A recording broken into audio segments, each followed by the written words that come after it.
주시고 하늘이 땅에서 높은 것이 그 인자하심으로 우리를 둘러 주옵소서. 하나님의 돌보심과 인도하심이 아니면 살아갈 수 없는 상황입니다. 매일 매 순간 옥저에 오는 여러 가지 삶의 어려움들을 잘 이기고 극복할 수 있는 믿음 있는 성도 되게 하여 주옵소서.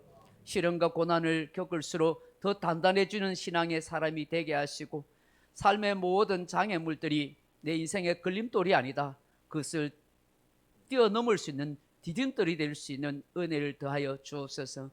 하나님께서 이 나라 이 민족을 붙들어 주시고 긍휼히 여겨 주옵소서. 국군이 다하는 백성과 민족이 아니라 더 뻗어나고 번성할 수 있는 나라와 민족이 되게 하여 주옵소서. 혼란한 시기를 지나고 있는 우리나라를 하나님께서 긍휼히 여겨 주시옵소서. 하나님을 두려워하고 백성들을 사랑하고 섬길 수 있는 그런 대통령이 다시 뽑히게 하옵시고, 하나님 앞에서 바르고 참된 정신을 가지고 정직과 진실하고 하나님을 사랑하고 백성들을 사랑할 수 있는 그런 지도자가 뽑힐 수 있도록 도와주옵소서. 백성들의 분절된 상처들과 아픔들을 치유해 주시고 하나님께서 이 나라를 새롭게 만들어가게 하옵소서. 하나님의 뜻은 어디에 있는지 우리는 알 수 없습니다. 하나님의 뜻이 이 땅에 이루어지기를 원합니다. 동서로 남북으로 갈려진 이 백성들과 이 민족을 불쌍히 여겨 주옵소서.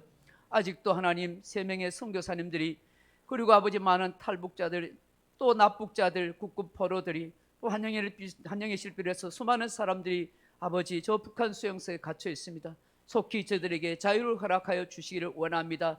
저 땅에도 자유의 봄이 오게 하시고 복음으로 평화적인 통일의 나라가 이루어지도록 은혜를 베풀어 주옵소서.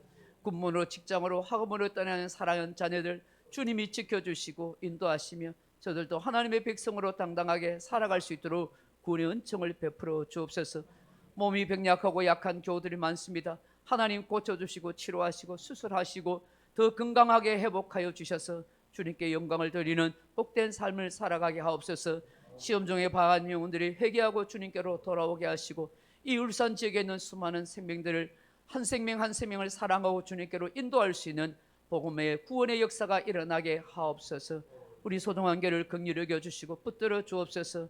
찬양으로 또 식당 봉사로 또 성찬으로 찬양으로 여러 가지 봉사하고 섬기는 주의 사랑하는 종들을 기억하시고 저들의 삶의 행편을 살펴주시고 때마다 일마다 도우시는 하나님의 은혜와 복의 역사가 있게 하옵소서. 오늘도 복된 마음이 되기를 원합니다. 이 예배에 찾아온 모든 교우들에게 하늘문을 활짝 여시고 은혜의 강물과 복된 은혜의 역사가 있게 하옵소서. 주 예수님 이름으로 기도하옵나이다. 아멘.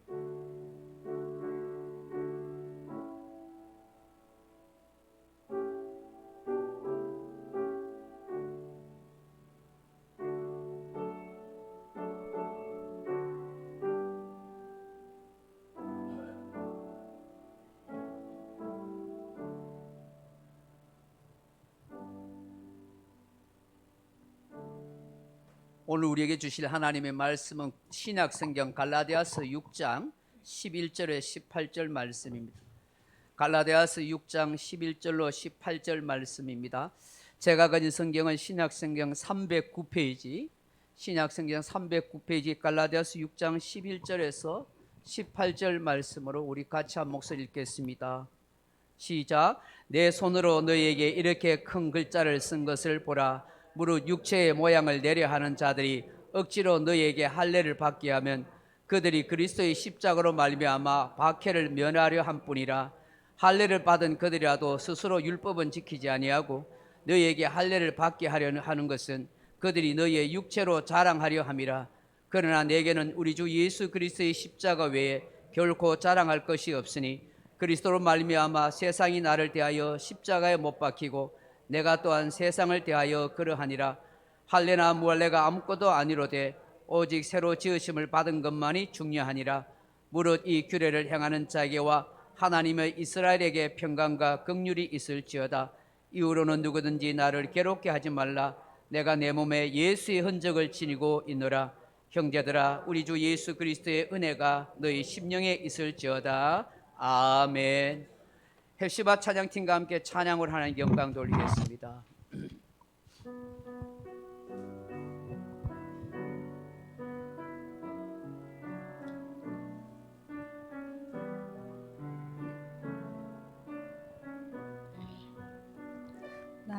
난 지극히 작은 자 죄인 중에 계수 무익한 날 부르셔서 간절한 기대와 소망 부끄럽지 않게 십자가 전케 하셨네.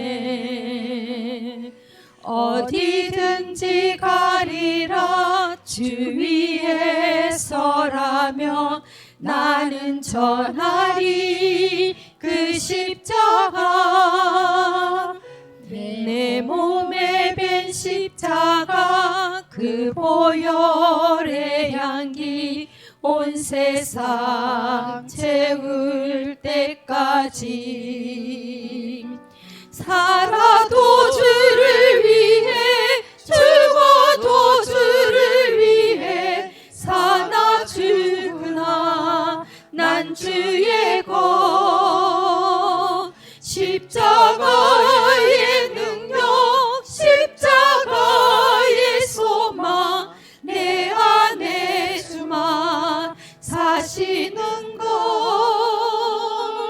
난 지극히 작은 자 죄인 중에 계수 무익한 날 부르셔서 간절한 기대와 소망 부끄럽지 않게 십자가 전케 하셨네.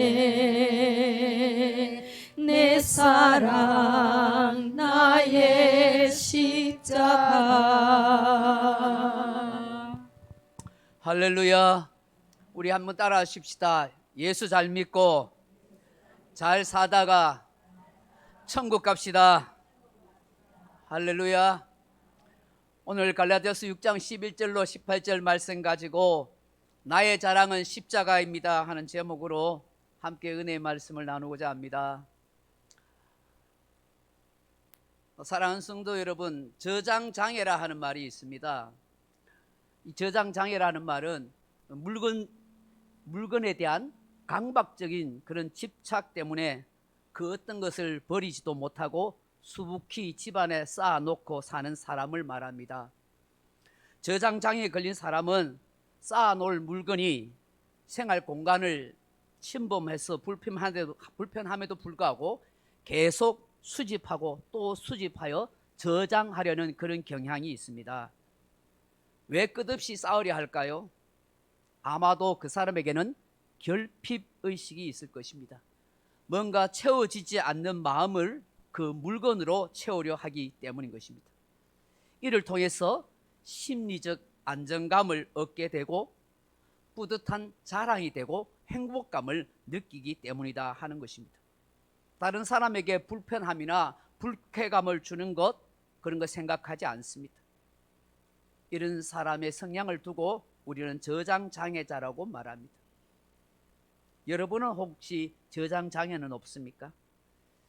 제가 어릴 적에 즐겨했던 게임이 구슬치기와 딱지 따먹기 게임이었습니다. 친구들과 구슬치기를 해서 딱지 따먹기를 해서 많은 구슬을 모으고 딱지를 다 따게 되면 굉장히 기분 좋습니다. 그래서 집에 창고 같은 데 쌓아놓으면은 왠지 행복감이 생기고 기분이 억수로 좋습니다. 그래서 막 친구들에게 자랑합니다. 그럼 친구들이 억수로 부러워합니다. 흐뭇한 마음으로 인생을 신나게 삽니다. 그런데 여러분 생각해 보십시오. 그게 무슨 가치가 있습니까? 그걸 먹을 것으로 바꿀 수 있습니까? 돈으로 바꿀 수가 있겠습니까? 전혀 그렇지 못합니다. 그저 노는 물건에 불과한 것입니다. 어른으로 성장해서도 여전히 어릴 적 가지고 놀던 그 구슬과 딱지를 자랑하고 있다면 그건 얼마나 어리석은 사람이 되겠습니까? 성인이 되었으면, 어른이 되었으면 어른으로서 살아가야 할 중요한 것과 가치를 추구하며 살아야 하는 것입니다. 오늘 사도 바울은 두 종류의 사람에 대해서 말씀합니다. 하나는 육체를 자랑하는 사람입니다. 또 하나는 십자가를 자랑하는 사람입니다. 육체를 자랑한다는 것이 무엇일까요? 육체를 자랑하는 자란 육체의 모양을 내려 하는 자들 혹은 육체의 것을 과시하려는 자들이라 하는 뜻입니다. 이 말은 열심히 운동을 하거나 헬스를 해서 육체미 대회나 보디 빌드 대회에 나가서 자신의 몸매와 근육을 자랑하려는 그런 사람이 아닙니다. 사도 바울 당시에 갈라디아 교회는 거짓 교사, 거짓 선지자들이 몰래 들어왔습니다. 소위 할례파라고 하는 유대주의자들이었습니다. 이들의 관심은 사람의 내면에 있지 않습니다. 겉모습에 있었습니다. 오로지 육체의 할례를 행하는 것만을 자랑스럽게 생각하고 중요하게 여겼습니다. 그래서 할례를 받지 않고서는 아무리 교회를 오래 다녀도 예수를 믿어도 아브라함의 자손이 될 수 없고 구원을 받을 수 없다라고 그렇게 주장했습니다. 바꿔 말하면 할례만 받으면 아브라함의 자손이 될 수 있고 구원받을 수 있는 수단이 될 수 있다라고 그렇게 주장한 것입니다. 그래서 할례를 아주 중요한 의식으로 격상시켰던 것입니다.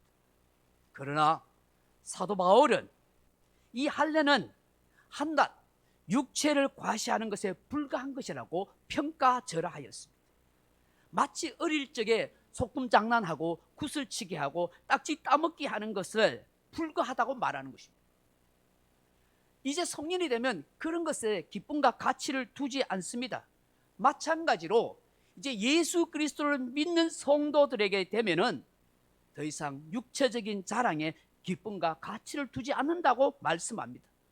그 할례는 과거 유대인들의 조상 아브라함과 그 후손들에게 언약 백성의 징표가 되게 하였지만 이제는 예수 그리스도가 오신 후에 예수 그리스도를 믿는 유대인이나 이방인들이나 그 누구나 할 것 없이 다 영적 아브라함의 후손이요 구원받은 백성이 되기 때문이라는 것입니다.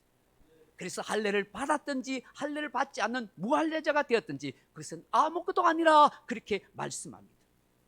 그런데 말입니다, 이 갈라디아 교인 중에서는 기가 얇아가지고 성경 지식이 없어서 믿음이 없어서 이 거짓 교사들의 말에 현혹되는 사람들이 많게 된 것입니다.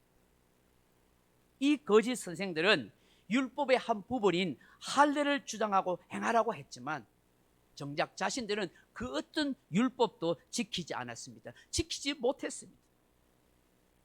저들은 위선과 외식의 모습을 가졌고 그저 할례에 대한 자랑과 신념만을 가지고 있었던 것입니다.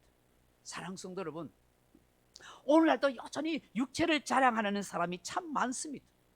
물론 자랑은 인간의 본능입니다. 그런데 오늘 세상을 한번 보십시오. 가만히 사람들의 대화를 한번 들어보십시오. 어떤 사람은 힘을 자랑합니다. 어떤 사람은 돈을 자랑하고요. 어떤 사람은 인기와 명예와 권세를 자랑합니다. 어떤 사람은 자식을 자랑하고 어떤 사람은 찬란한 자기 인생의 이력서를 자랑합니다. 어떤 사람은 특별히 받은 달란트나 재능이 많다고, 어떤 사람은 자기 종교적 열심과 충성을 자랑합니다. 그런데 이러한 자랑은 다 자신의 의를 자랑할 뿐인 것입니다. 우리 예수님이 가르쳐 주신 복음과는 상반되는 것인지 모릅니다. 정도의 차이는 있을지 모르지만 우리에게도 이런 율법적인 성향이 있습니다.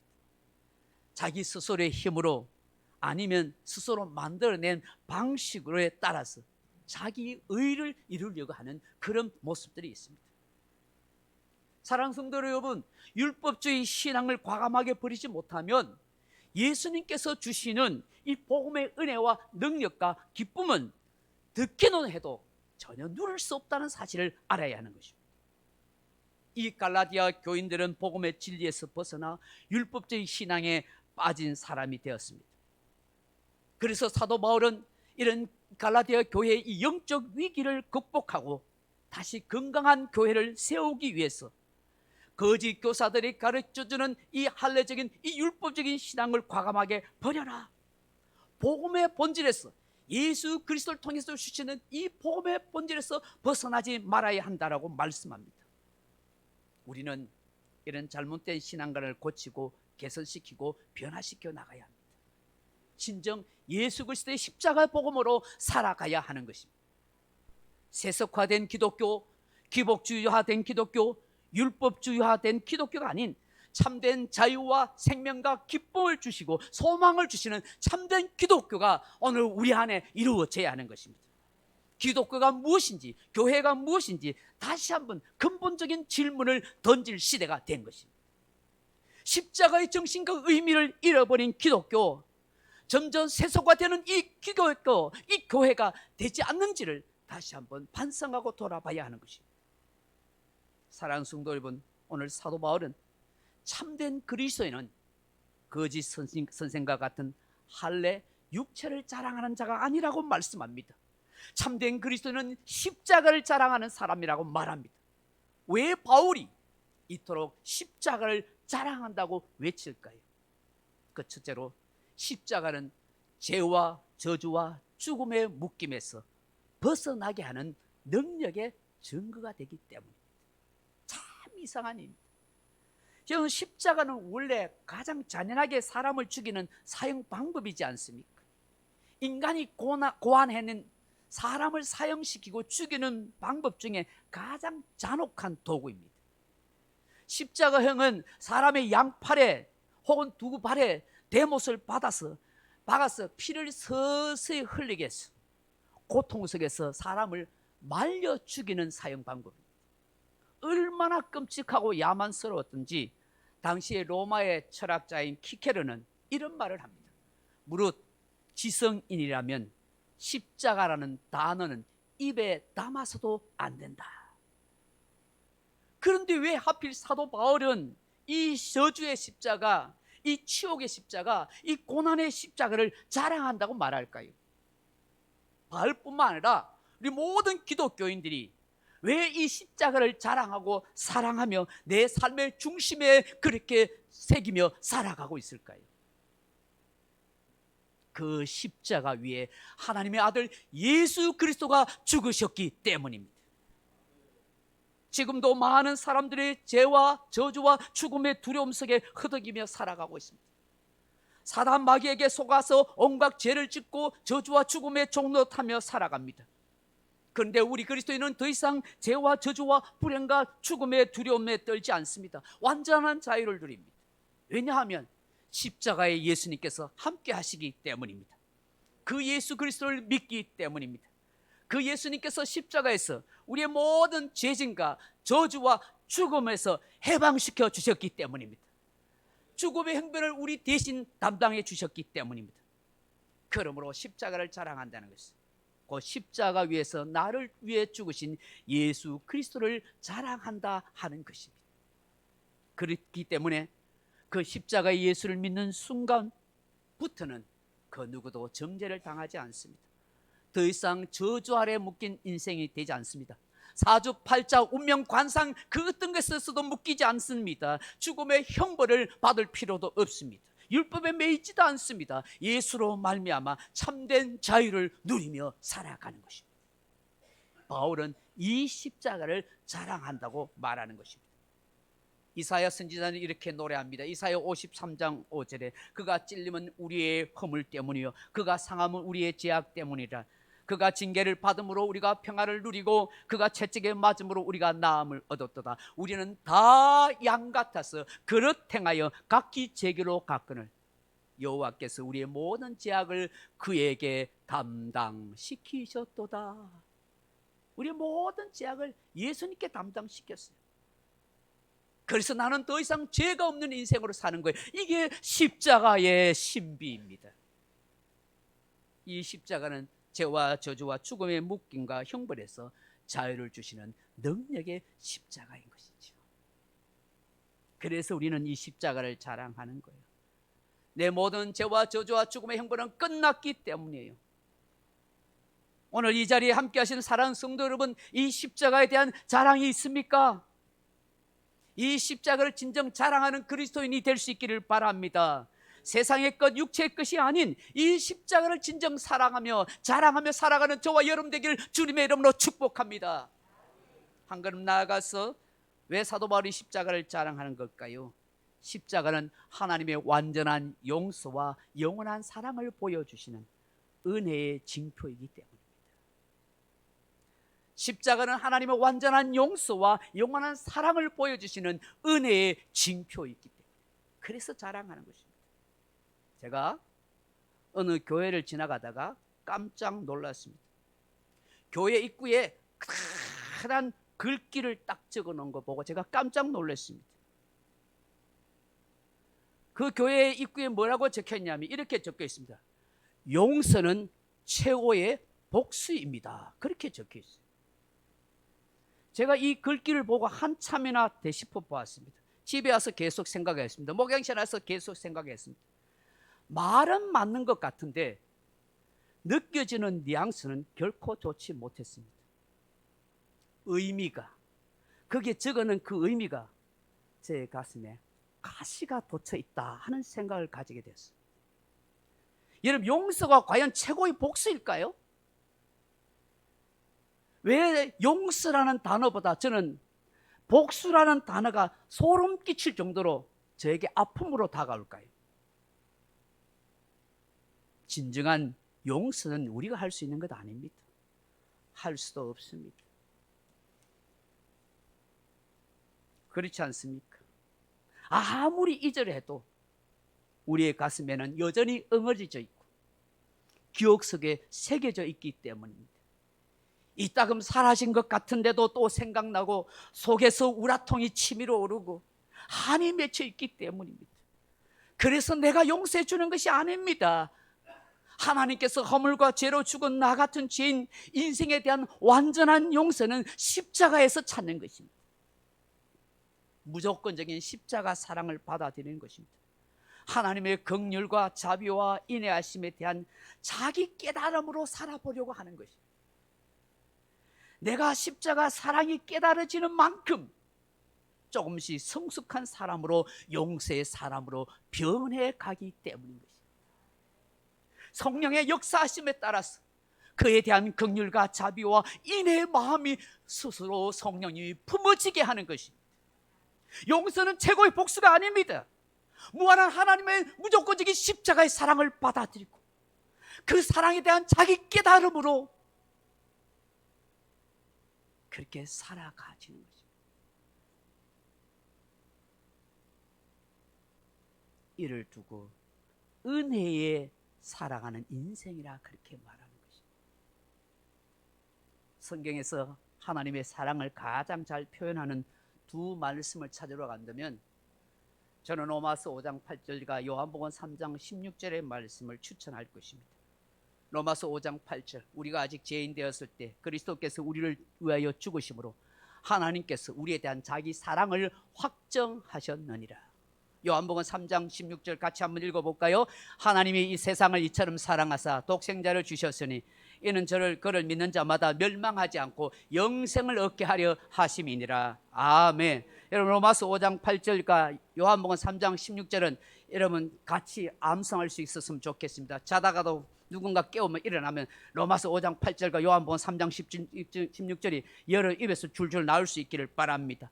이것은 우리 인간을 사랑하시는 하나님의 놀라운 사랑을 확정해 주시는 귀한 말씀이기 때문인 것입니다.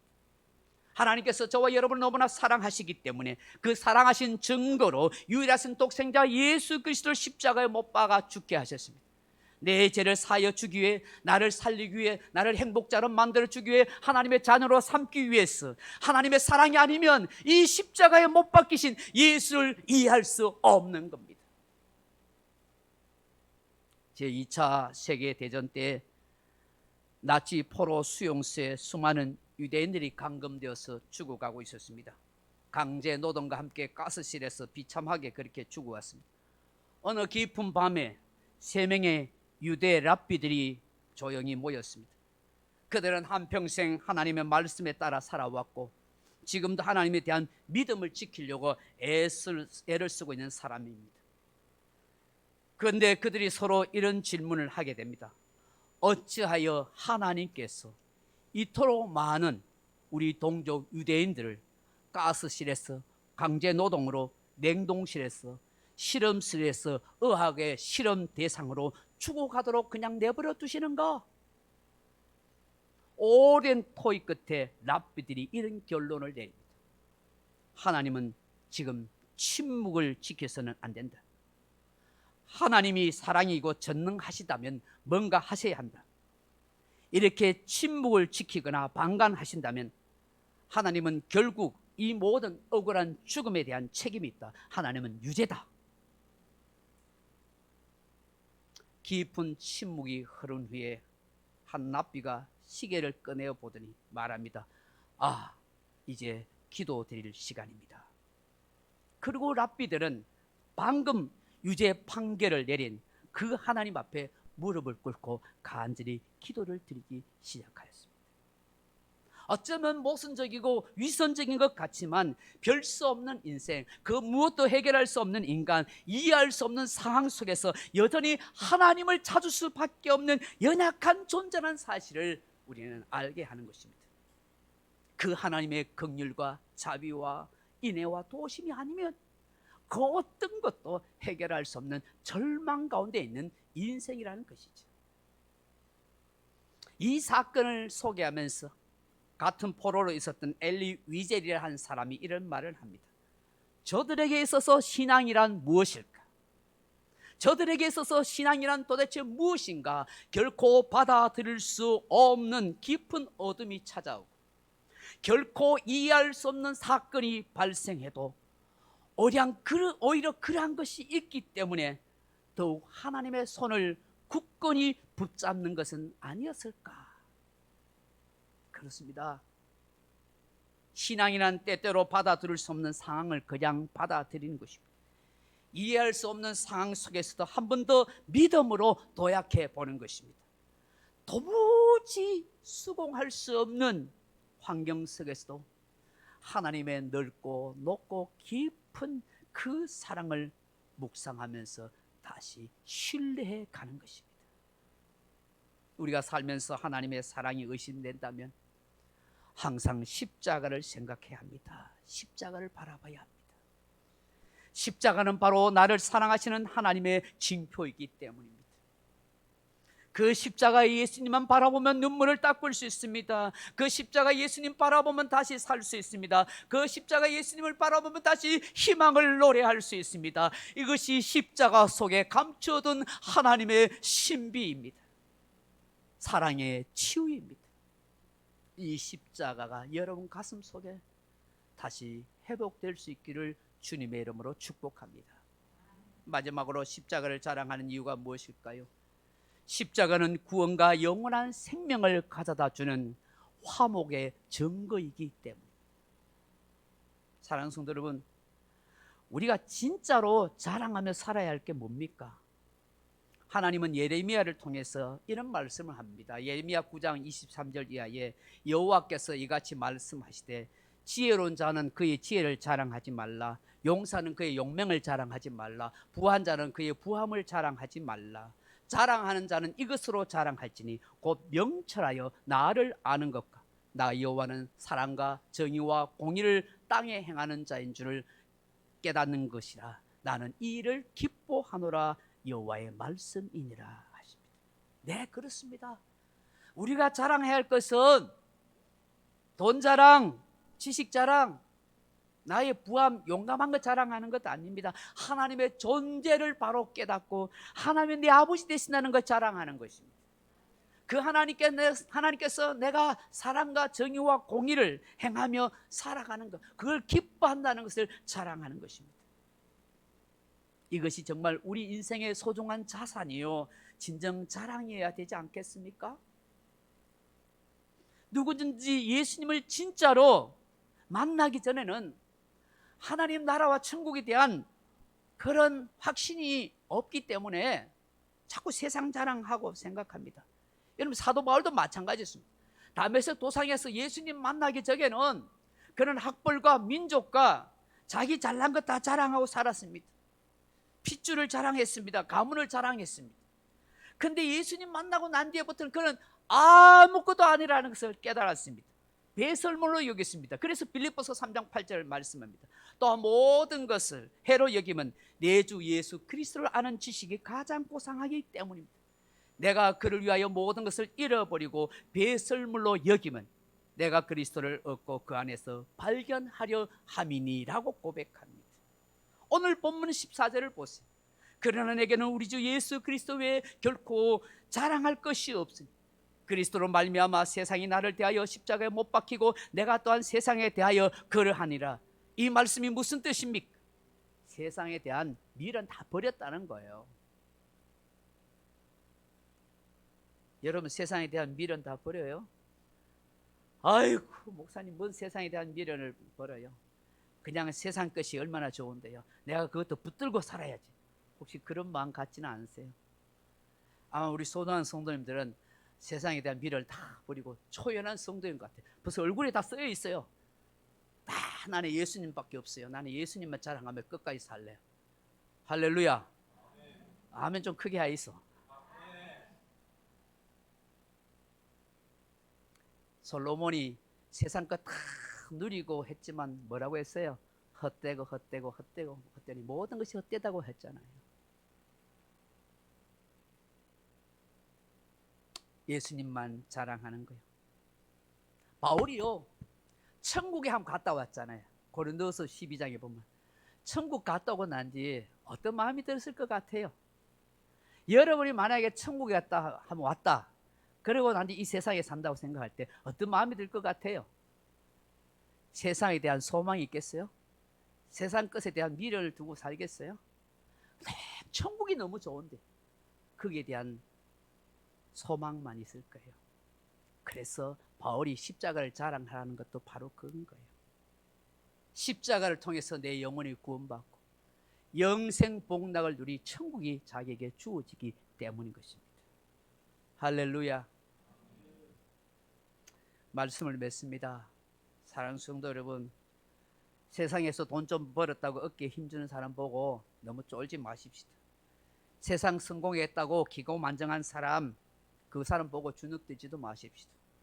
건세 좀 있다고 자신 농사 잘 지었다고 세상 자랑하는 사람 보고 너무 부러워하지도 마십시다. 어차피 세상은 불공평합니다. 서열 순위가 있습니다. 각자에게 주어진 삶의 환경이 다 다릅니다. 그걸 수긍하고 믿음으로 나에게 주어진 삶을 자족하며 살아가십시다. 내가 최선을 다해서 열심히 노력하는 대로 나에게 주어진 삶의 분복대로 그렇게 감사하며 사는 것입니다. 우리는 예수 그리스도 통해서 구원받은 하나님의 백성입니다. 영원한 생명을 가진 주의 자녀입니다. 하늘나라를 상속받은 상속자입니다. 이것보다 더 위대하고 복된 가치가 어디 있겠습니까? 오늘 진짜 성도로, 진짜 예수 믿는 성도로 오늘 모든 사람들에게 그렇게 증거가 되고 자랑이 되었으면 좋겠습니다. 예수님의 십자가는 죄와 저주와 죽음에서 해방시켜준 능력의 십자가입니다. 예수님의 십자가는 하나님의 지극한 완전한 용서와 사랑을 보여주는 은혜의 십자가입니다. 예수님의 십자가는 우리에게 궁극적 구원과 영원한 생명을 가져다주는 화목의 십자가입니다. 날마다 이 십자가를 제대로 깨달아 이 십자가를 즐거워하고 자랑할 수 있는 그런 복된 성도가 다 되길 주님의 이름으로 축복합니다. 기도하겠습니다. 하나님 아버지, 감사합니다. 이 십자가의 깊은 사랑을 우리로 하여금 다시 한번 깨달아 알게 하시고 이 십자가의 의미를 다시 한번 가슴에 새겨서 복음의 본질을 다시 회복하가는 우리의 신앙과 우리의 교회가 이 나라 민족이 되도록 역사해 주옵소서. 오늘도 믿음으로 함께 이 성찬에 참여하고자 합니다. 성령님 찾아와 주시고 은혜 베풀어 주옵소서. 예수님 이름으로 기도합나이다. 아멘. 오늘 첫 주 4월 첫 주 우리 성찬 예식합니다. 성찬 위원들 나와 주시기 바랍니다. 제가 성경 한 구절 같이 읽겠습니다. 내가 너희에게 전한 것은 주께 받은 것이니 곧 주 예수께서 잡히시던 밤에 떡을 가지사 축사하시고 떼어 이르시되 이것은 너희를 위하는 내 몸이니 이것을 행하여 나를 기념하라 하시고 식후에 또한 이와 같이 잔을 가지시고 이르시되 이 잔은 내 피로 세운 새 언약이니 이것을 행하여 마실 때마다 나를 기념하라 하셨으니 너희가 이 떡을 먹으며 이 잔을 마실 때마다 주의 죽으심을 오실 때까지 전하는 것이니라. 아멘. 성찬은 우리 예수님께서 우리를 위하여 주셨다, 그렇게 말씀하십니다. 우리를 위해 주신 이 성찬에 함께 찬양하면 좋겠습니다. 이 성찬을 통해서 주님을 기념하는 것입니다. 주의 죽으심, 주의 오심을 우리가 증거하며 살아가기를 소망하는 것입니다. 이 성찬을 통해서 예수님과 함께 되고 그 예수의 생명이 내 안에 있다는 사실을 믿음으로 고백하는 것입니다. 오늘 이 성찬에 함께 믿음으로 받고 믿음으로 하나님 앞에 감사할 수 있는 저와 여러분 되길 주님의 이름으로 축복합니다. 우리 성찬 받겠습니다.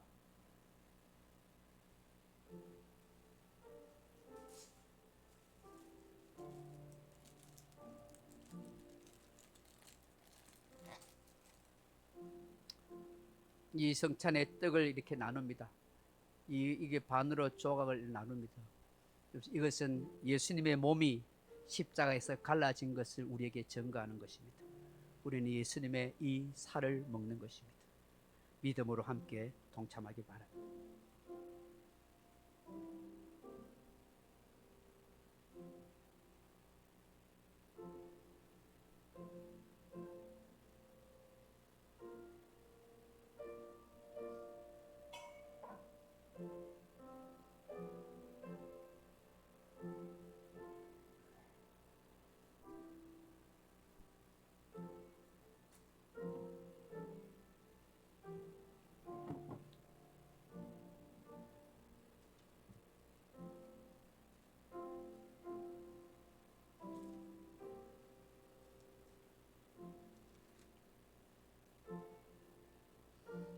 예수께서 이르시되 나는 생명의 떡이니 내게 오는 자는 결코 줄이지 아니할 터요 나를 믿는 자는 영원히 목마르지 아니하리라. 내 아버지의 뜻은 아들을 보고 믿는 자마다 영생을 얻는 이것이니 마지막 날에 내가 이를 다시 살리리라 하시니라.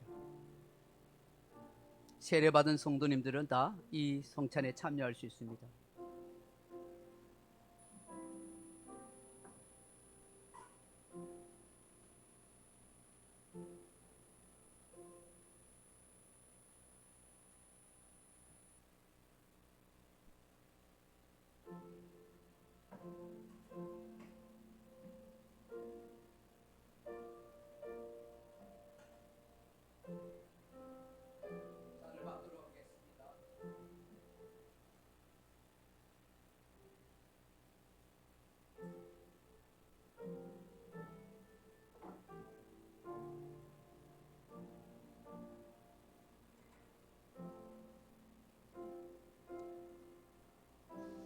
예수께서 이르시되 내가 진실로 진실로 너희에게 이르노니 인자의 살을 먹지 아니하고 인자의 피를 마시지 아니하면 너희 속에 생명이 없느니라.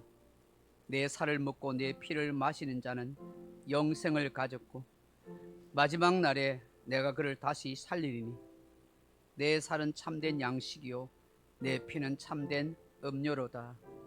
내 살을 먹고 내 피를 마시는 자는 내 안에 거하고 나도 그의 안에 거하나니 살아계신 아버지께서 나를 보내심에 내가 아버지로 말미암아 사는 것 같이 나를 먹는 그 사람도 나로 말미암아 살리라.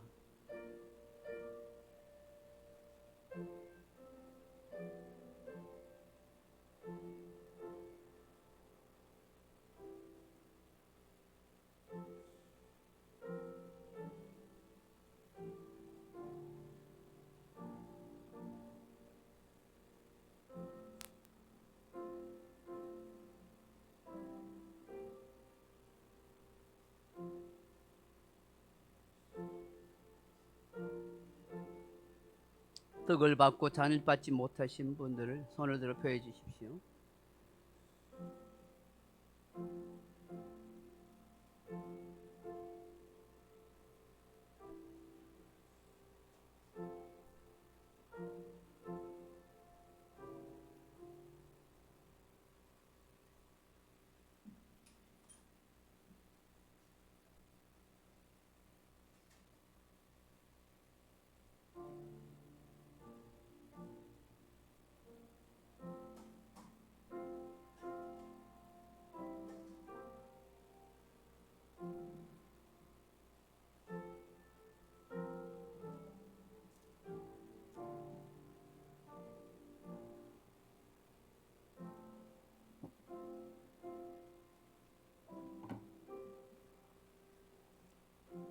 찬송가 461장 찬송 부르겠습니다. 461장입니다.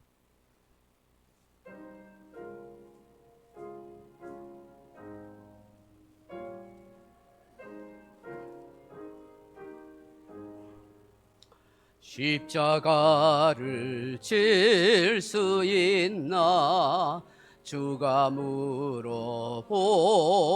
때 죽기까지 따르오리.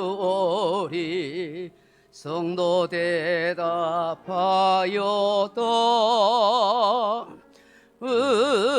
우리의 심령 주의 것이니 주님의 형상 만드소서. 주 인도 따라 살아갈 동안 사랑과 충성 늘 바치오리다. 너는 기억하고 있나 구원받은 강도를. 그가 회개하였을 때 낙원 허락받았다.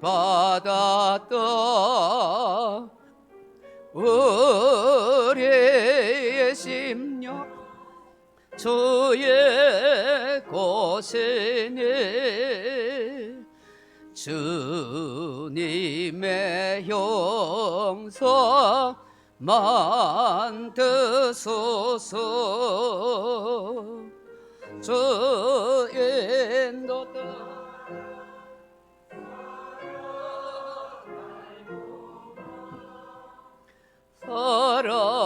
사랑과 충성 늘 바치오리다. 걱정 근심 어두운 것들 너를 둘러 덮을 때 주께 내 영 맡기겠나. 최우승님 믿으며 우리의 심령 주의 것이니 주님의 형상 만드소서. 주 인도 따라 살아갈 동안 사랑과 충성 늘 바치오리다. 이런 일 다 할 수 있나 주가 물어보실 때 용감한 자 바울처럼 선뜻 대답하리라.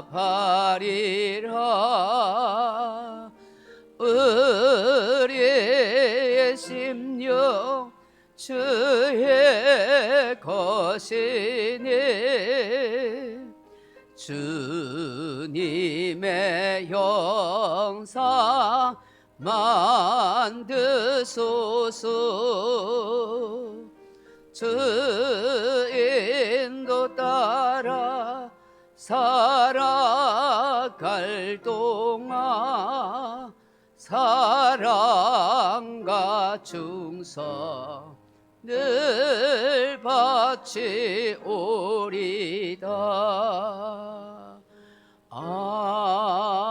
아멘. 길을 잃어버렸을 때는 북극성을 바라보면서 길을 찾